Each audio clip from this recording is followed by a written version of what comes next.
Good morning बच्चों, आप सभी का स्वागत है आपके अपने चैनल हिंदी एकेडमी क्लास में। आज के इस वीडियो में हम आप लोग को हिंदी व्याकरण में भाषा संबंधी बहुविकल्पीय महत्वपूर्ण प्रश्न को पढ़ाने वाले हैं, जो कि आपके सभी लेवल की परीक्षाओं में पूछे जाते हैं। तो आज का वीडियो बहुत ही महत्वपूर्ण वीडियो है। आप लोग वीडियो में शुरू से लेकर के अंत तक हमारे साथ बने रहिएगा, तभी पूर्ण रूप से समझ में आएगा। तो हम प्रश्न संख्या 1 से पढ़ना शुरू करते हैं। आप इन चारों विकल्पों में चुनिएगा, समझिएगा और अनुमान लगाइएगा कि कौन से प्रश्न का कौन सा विकल्प सही होने वाला है। तो आज का वीडियो बहुत ही महत्वपूर्ण वीडियो है। प्रश्न संख्या 1 से पढ़ना शुरू करते हैं। आप लोग हमारे साथ पढ़िए और सुनिए क्या लिखा गया है। चलिए पढ़िए।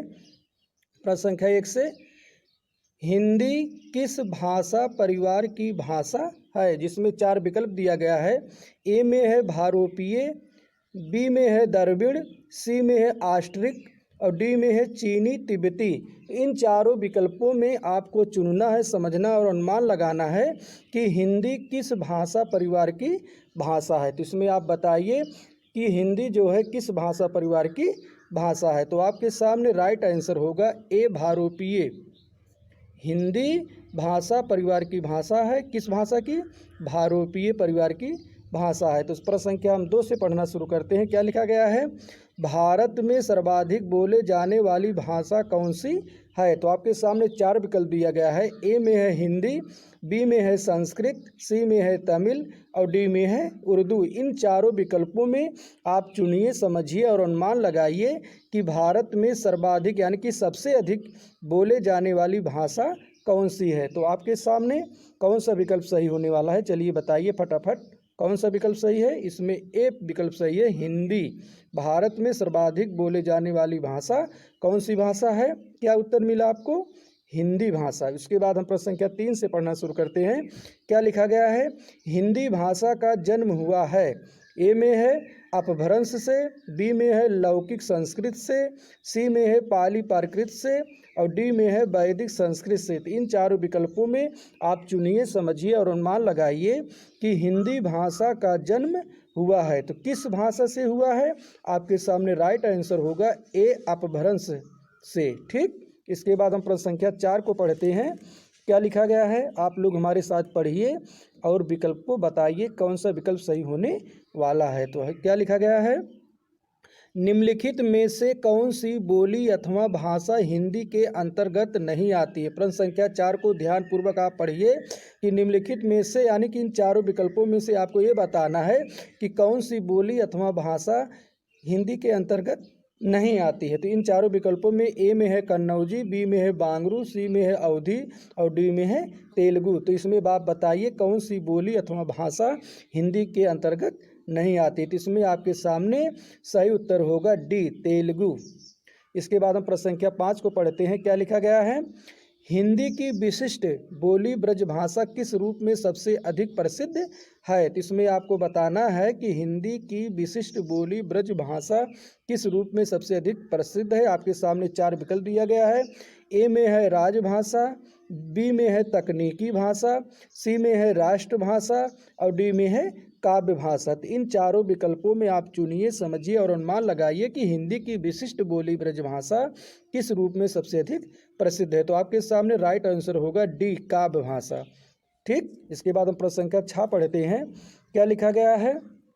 ध्यानपूर्वक हमारे साथ पढ़िए। भारत वर्ष में हिंदी को आप किस वर्ग में रखेंगे? तो आपके सामने 4 विकल्प दिया गया है। ए में है राजभाषा, ए में है राजभाषा, बी में है राष्ट्रभाषा, सी में है बी भाषा और डी में है तकनीकी भाषा। तो आपको इसमें बताना है कि भारतवर्ष में हिंदी को आप किस वर्ग में रखेंगे। तो चलिए फटाफट आप लोग बताइए भारतवर्ष में आप हिंदी को किस वर्ग में रखेंगे। तो आपके सामने राइट आंसर होगा राजभाषा। कौन सा सही है? राजभाषा। इसके बाद हम प्रश्न संख्या 7 पढ़ते हैं। दुधारी बोली है। इसमें ए में है पश्चिमी राजस्थान की, बी में है पूर्वी राजस्थान की, सी में है दक्षिणी राजस्थान की और डी में है उत्तरी राजस्थान की। 3 विकल्पों में आपको चुनना है, समझना और अनुमान लगाना है कि दुधारी बोली किसमें जो है किस राज्य में बोली जाती है। तो इसमें आपके सामने कौन सा विकल्प सही होने वाला है, फटाफट बताइए। इसमें आपके सामने राइट आंसर बी होगा, पूर्वी राजस्थान की। इसके बाद हम प्रश्न संख्या 8 को पढ़ते हैं। क्या लिखा गया है, ध्यानपूर्वक पढ़िए हमारे साथ। ब्रजबुली नाम से जानी जाती है। इसमें 4 विकल्प दिया गया। ए में है पंजाबी, बी में है मराठी, सी में है गुजराती और डी में है पुरानी बांग्ला। तो इसमें बताइए ब्रजबुली नाम से जानी जाती है, कहाँ जानी जाती है? इसमें कौन सा आंसर सही है? इसमें राइट आंसर डी सही है, पुरानी बांग्ला। इसके बाद हम प्रश्न संख्या 9 को पढ़ते हैं।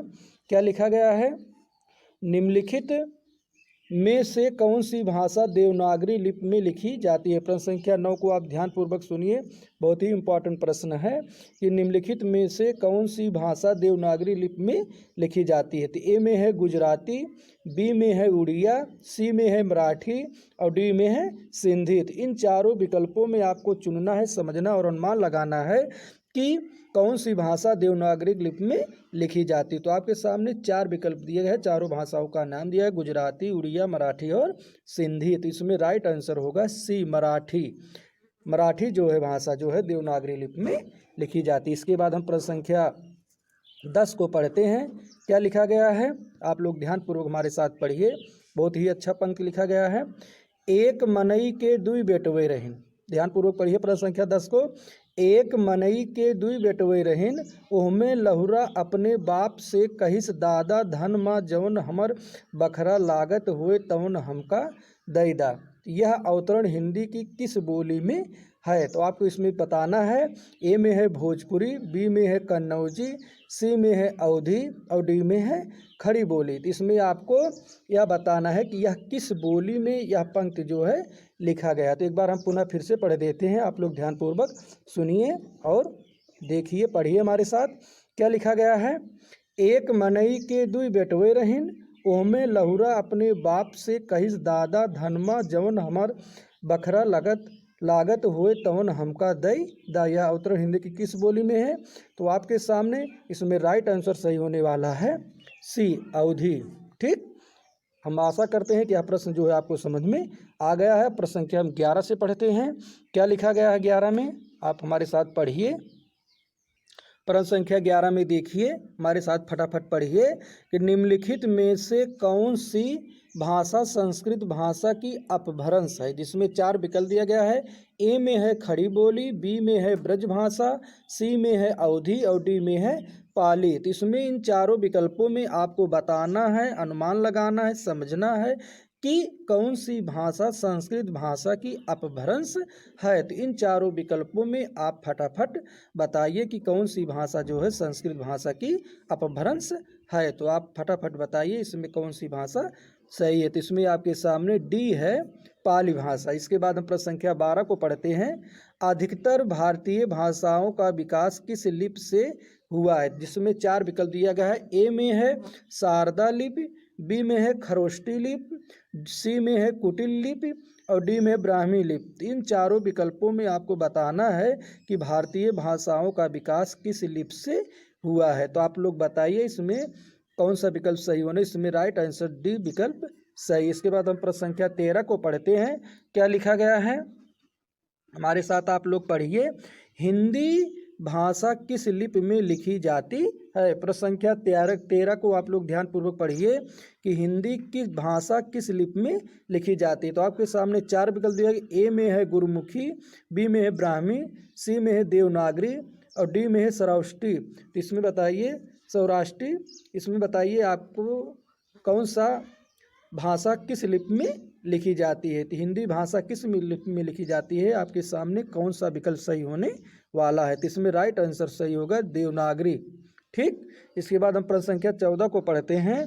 क्या लिखा गया है, वर्तमान हिंदी का प्रचलित रूप है। वर्तमान हिंदी का प्रचलित रूप है, जिसमें 4 विकल्प दिया गया है। ए में है अवधी, बी में है ब्रजभाषा, सी में है खड़ी बोली और डी में है देवनागरी। इन चारों विकल्पों में आपको चुनना है, समझना और अनुमान लगाना है कि वर्तमान हिंदी का प्रचलित रूप कौन सा है। तो इसमें आपके सामने राइट आंसर होगा सी, खड़ी बोली। वर्तमान हिंदी का प्रचलित रूप कौन सा है? खड़ी बोली है। इसके बाद हम प्रश्न संख्या 15 को पढ़ते हैं। क्या लिखा गया है, हिंदी भाषा की बोलियों के वर्गीकरण के आधार पर छत्तीसगढ़ी बोली है। इन चारों विकल्पों में आपको बताना है कि छत्तीसगढ़ी बोली कौन सी है? पूर्वी हिंदी की है कि पश्चिमी हिंदी की है कि पहाड़ी हिंदी की है कि राजस्थानी हिंदी की है? इन चारों विकल्पों में आप बताइए कि हिंदी भाषा की बोलियों के वर्गीकरण आधार पर छत्तीसगढ़ी बोली कौन सी है? तो इसमें आपके सामने कौन सा विकल्प सही होने वाला है? इसमें आपके सामने राइट आंसर ए है, पूर्वी हिंदी। छत्तीसगढ़ी जो है पूर्वी हिंदी है। इसके बाद हम प्रश्न संख्या 16 को पढ़ते हैं। क्या लिखा गया है? ध्यानपूर्वक हमारे साथ पढ़िए। लिखा गया है, निम्नलिखित में से कौन सी पश्चिमी हिंदी की बोली नहीं है? इसमें आपको बताना है कि इन बोलियों में कौन सी बोली जो है पश्चिमी हिंदी में नहीं बोली जाती है। तो इसमें जो लिखा गया है, ए में है बुंदेली, बी में है ब्रज, सी में है कन्नौजी और डी में है बघेली। इसमें आपको ये बताना है कि जो है कौन सी पश्चिमी हिंदी की बोली नहीं है। तो इन चारों विकल्पों में आप चुनिए, समझिए और अनुमान लगाइए। तो इसमें आपके सामने राइट आंसर होगा बघेली। इसके बाद हम प्रश्न संख्या 17 को पढ़ते हैं। क्या लिखा गया है? भारतीय संविधान में किन अनुच्छेदों में राजभाषा संबंधी प्रावधानों का उल्लेख है? इसमें आपके सामने ए में है 343 से 351 तक कि 434 से कि 315 तक कि 443 से 135 तक कि 334 से 153 तक अनुच्छेदों में राजभाषा संबंधी प्रावधानों का उल्लेख है। इसमें आप बताइए कौन सा विकल्प सही है? इसमें आपके सामने राइट आंसर होगा ए, भारतीय संविधान में अनुच्छेदों में राजभाषा संबंधी प्रावधानों का उल्लेख है 343 से 351 तक। इसके बाद हम प्रश्न संख्या 18 को पढ़ते हैं। क्या लिखा गया है? पढ़िए हमारे साथ। दक्षिणी भारत हिंदी प्रचार सभा का मुख्यालय कहाँ पर स्थित है? जिसमें 4 विकल्प दिया गया है। ए में है हैदराबाद, बी में है बंगलौर, सी में है चेन्नई, डी में है मैसूर। इसमें इन चारों विकल्पों में आपको चुनना है, समझना और अनुमान लगाना है कि दक्षिणी भारत हिंदी प्रचार सभा का मुख्यालय कहाँ पर स्थित है। इसमें आपके सामने राइट आंसर कौन सा सही होने वाला है? आप लोग फटाफट बताइए। इसमें राइट आंसर सी होगा। क्या लिखा गया है? चेन्नई। इसके बाद हम प्रश्न संख्या 19 को पढ़ते हैं। क्या लिखा गया है?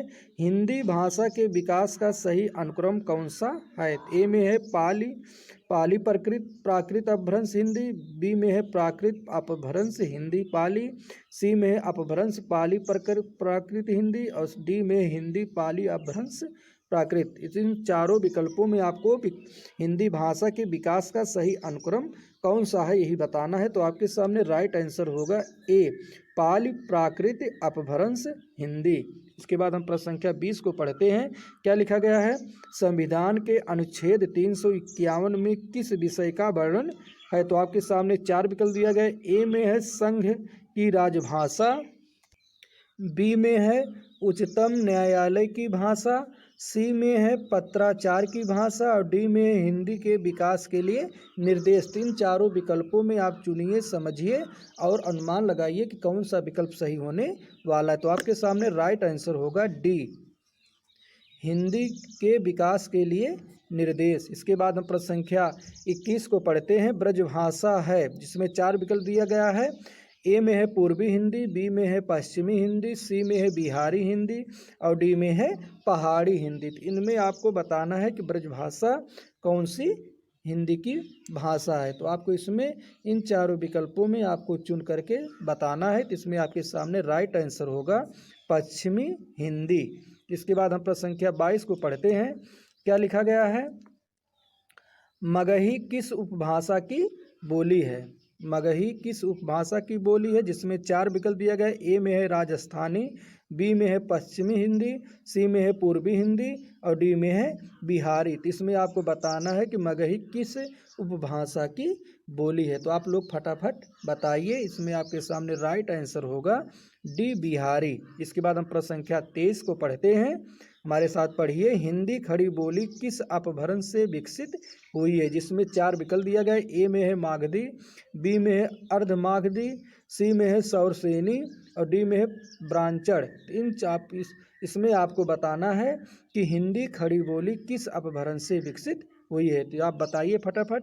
इसमें आपके सामने राइट आंसर होगा सी, सौरसेनी। इसके बाद हम प्रश्न संख्या 24 को पढ़ते हैं। क्या लिखा गया है? भाषा के आधार पर भारतीय राजाओं की पुनर्संरचना की गई है, जिसमें 4 विकल्प है। ए में है 1952 ईस्वी में, बी में है 1953 ईस्वी में, सी में है 1954 ईस्वी में और डी है 1956 ईस्वी। इन चारों विकल्पों में आपको बताना है कि भाषा के आधार पर भारतीय राज्यों की पुनः संरचना की गई थी। किस सन में की गई थी, इसी को आपको पढ़ करके, चुन करके, समझ करके बताना है। तो इसमें आपके सामने राइट आंसर होगा डी 1956 ईस्वी में। इसके बाद हम प्रश्न संख्या 25 को पढ़ते हैं। आप लोग हमारे साथ पढ़िए क्या लिखा गया है। भाषाई के आधार पर सर्वप्रथम किस राज्य का गठन हुआ है।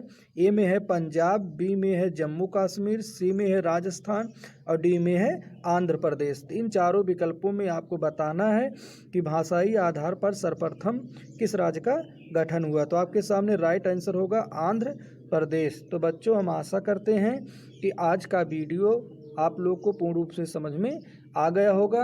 अब इसी तरह का वीडियो लेकर के अगले वीडियो के साथ पेश आते हैं। तब तक के लिए धन्यवाद। जय हिंद।